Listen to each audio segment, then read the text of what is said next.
May I now introduce the guest speaker, Lisa Cox.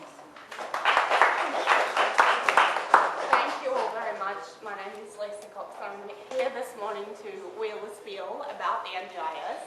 I'll get around to explaining my costume or lack thereof later.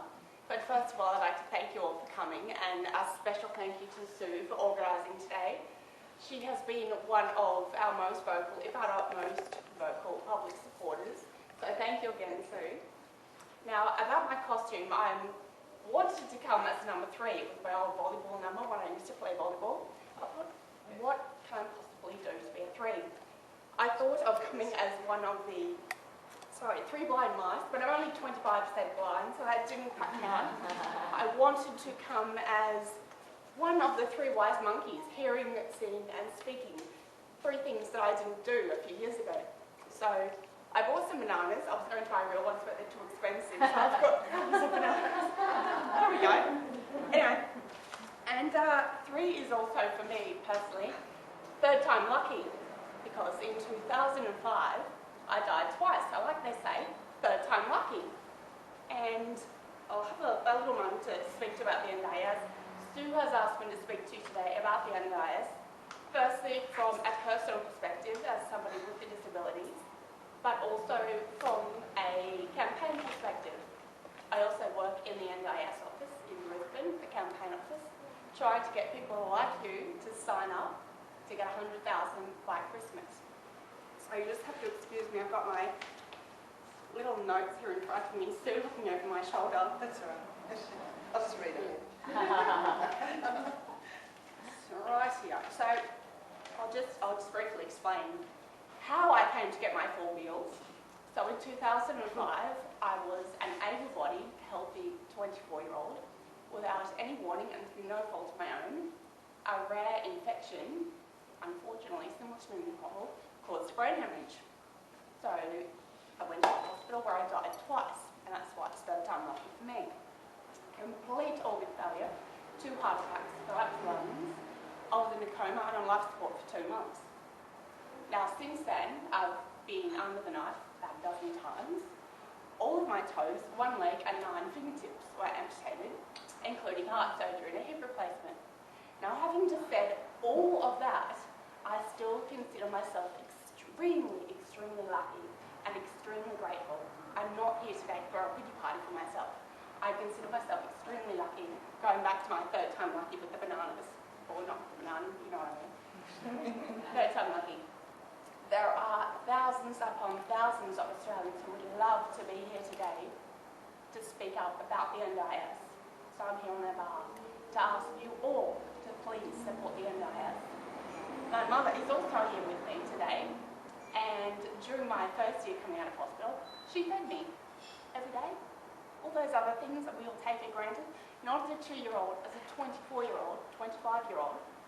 And again, I am extremely lucky because I do all of that now for myself. But that is not the case for so many thousands of other young Australians and older Australians.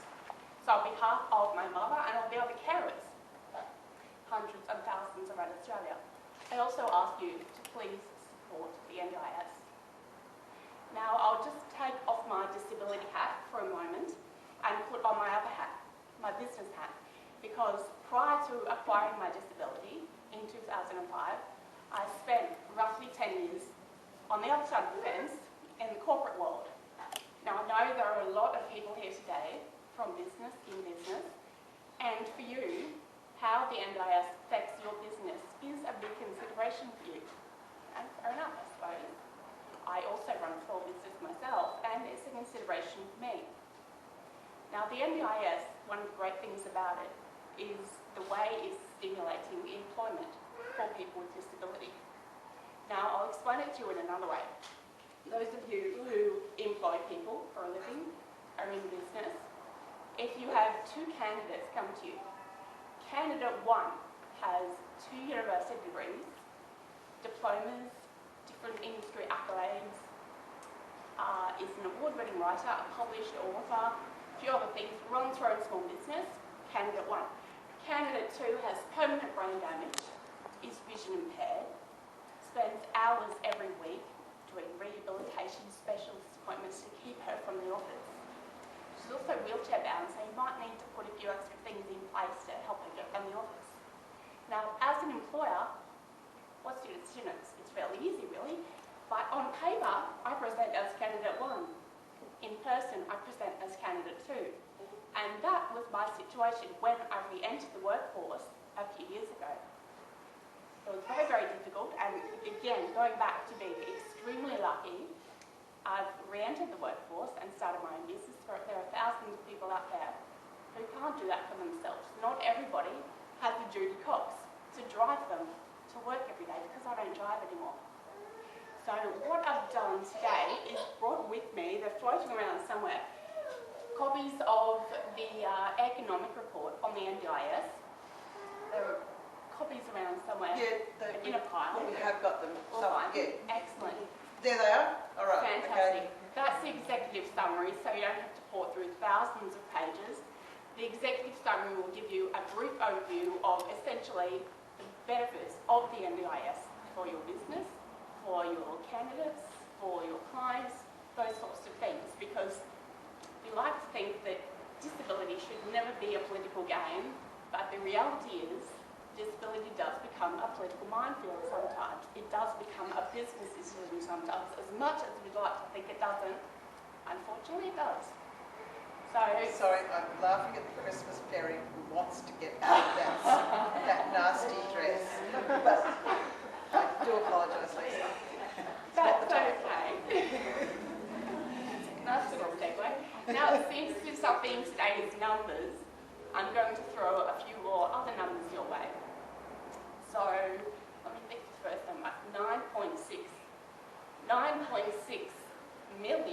billion is the number of dollars that an NDIS would stimulate through employment for our economy. 35,000 new jobs are the sorts of figures that the NDIS would stimulate for employment. 25% is the expected number of people to come off disability support pension once the NDIS is introduced. It's not rocket science. If you have a job, you don't need disability support, that sort of thing. So I'll finish by saying that a few months ago I was down in Canberra and at Parliament House for an NDIS event.